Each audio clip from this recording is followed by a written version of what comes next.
Olá, estudantes, estou Juscelio com vocês para a gente fazer o fechamento desta parte da unidade de bartending. Ela não é uma unidade de 16, 18 horas, quando foi? Acho que foi isso aí, 20. Enfim, ela é uma unidade maior que tem uma boa carga prática. E a gente teve, até aumentou um pouquinho o que era para ser, que foi a distância, eu gostaria que tivesse sido menos, mas até mesmo para facilitar aí o andamento posterior, a gente optou por padronizar e fazer um pouco mais de teoria em atividade não presencial. Antes de eu, teve uma participação, eu acabei de falar de atividades complementares, que foi baixa, o bartending também foi baixo, foi um pouquinho melhor, mas não muita gente respondeu a avaliação. Em todo caso, que era a única ferramenta que a gente tinha, né, dessa parte. Em todo caso, só um esclarecimento que eu acho importante antes, tá, gente? Aulas presenciais ou não à distância, elas são aulas, tá? O fato de não ter tido aula síncrona, que é uma opção de cada um, não quer dizer que não teve aula. Teve, valeu igualzinho, tá? Isso não se repete, isso passou e é aula dada. Eu estranhei que alguns, mas não teve aula. Teve, vamos lá, tinha um planejamento, estava tudo no SIGA, e isso é aula também, tá? Mas por que não foi síncrona? Olha, sinceramente, porque para 2 ou 3 assistirem, porque outros 2 ou 3, talvez o número fosse menor ainda, não podem naquele horário, é melhor fazer gravada, que ela fica muito mais adequada, né, sem interrupções, mais fluida enfim, tem mais serventia. E a outra questão, efetivamente, né, não foi uma coisa que eu fiz assim, larguei, eu escutei essa palavra, eu não só jogou, não joguei nada. Vamos lá, gente, vamos ter cuidado com as palavras. Foi também uma opção porque aí as pessoas podem ver no self-service ali, né, quando eu posso ver que parece-me que era a melhor alternativa para esse tempo que a gente tem. Mas falando sobre as perguntas, teve na verdade uma única pergunta, na verdade duas, né, mas de um mesmo formulário. A primeira é, se eu for a um bar e peço alguns petiscos, como por exemplo amendoim, pipoca, batata, chips, etc. Qual a bebida adequada para acompanhar? Eu gosto de dizer assim, que se você for num bar, você quando você quiser, né? Que a nossa parte, é claro, pensar do balcão para trás. Mas essa pergunta é importante porque ela é o inverso do que a gente estaria pensando, o inverso de pensamento. O pensamento é o mesmo, só inverte as figuras. Né? Se estiver num bar, posso te oferecer tais e tais bebidas para combinar com tais e tais petiscos. Né? E eu, se for a um bar para consumir, posso pedir petisco com essas bebidas, ou seja, dá no mesmo efeito. Bom, são coisas relativamente leves, relativamente fáceis, e os coquetéis, não posso dizer que são todos iguais, isso é uma loucura, né? Contraria tudo que eu falei até agora, mas eles são de alguma forma muito parecidos. Do ponto de vista elementos que tem, vai ter algum elemento de doçura, algum elemento alcoólico, alguns uma acidez, alguns um pouco de amargor.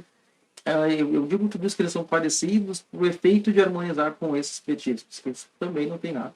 Perdão, nada de muito especial. Molho muito incrementado, ingredientes que atenuem ou que acentuem determinadas características. Então, praticamente tudo que é coquetel preferencialmente mais seco iria bem, tá? Eu acredito que uma acidez maior iria bem, porque costumam ser coisas salgadas nos petiscos, e aí ajudaria a salivar e tirar essa impressão de secura, né? De falta de umidade na boca trazida pelo sal, uma vez que o sal rouba, né? Tudo que a gente tem de umidade. Mas não diria nada, eu diria assim que tanto iria bem com o Negroni, quanto iria bem com a Margarita, não com a Marguerita, né? Marguerita até vai bem com Margarita, né? Mas Margarita é uma pizza, Margarita é um coquetel. Cosmopolita, e daria para dizer muita coisa, daiquiri, por aí vai. Eu, particularmente, não vejo que as coisas... Eu não iria muito com coquetel doce, eu acho que eles não tem... não seria uma coisa terrível, mas me parece um pouquinho menos bom. E a outra pergunta é: para um bartender planejar e preparar coquetéis, e bem coquetéis, eu falando de um jeito engraçado, eu estava pensando nisso antes, acabei falando bobagem. Enfim, na verdade eu estava pensando em como a gente pronuncia mocktails, né?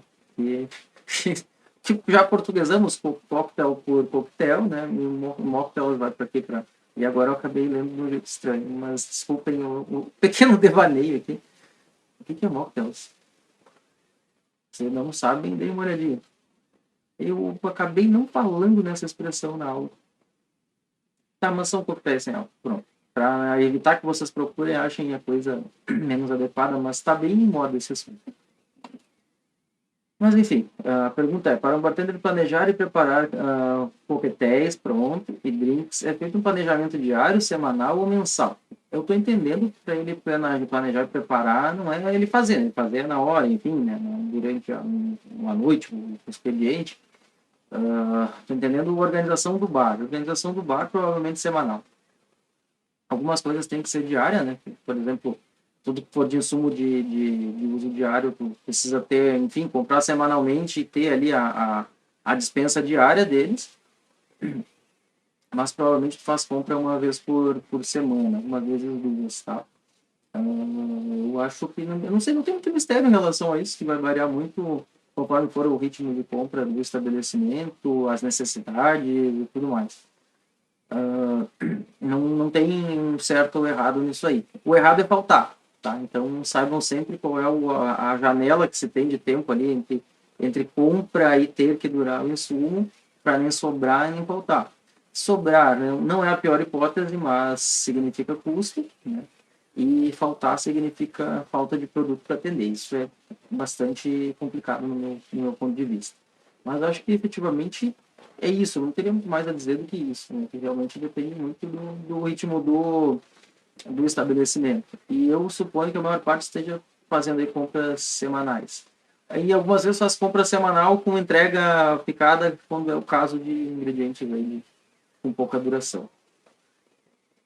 Ah, antes de a gente fechar a avaliação, a gente corrige provavelmente no retorno, porque aí as pessoas ainda têm a oportunidade de fazer antes. Eu não sei bem como vai ficar isso, então é uma visão minha.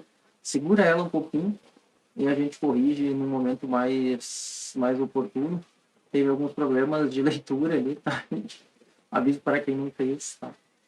Prestem atenção na situação, no contexto, na coisa toda, tá? E no que a gente falou em aula, tenho a impressão que algumas pessoas não prestaram bem atenção naquele vídeo, porque ali eu já dei várias diretrizes. Olha, é disso que a gente está falando, não é daquilo outro, por aí vai.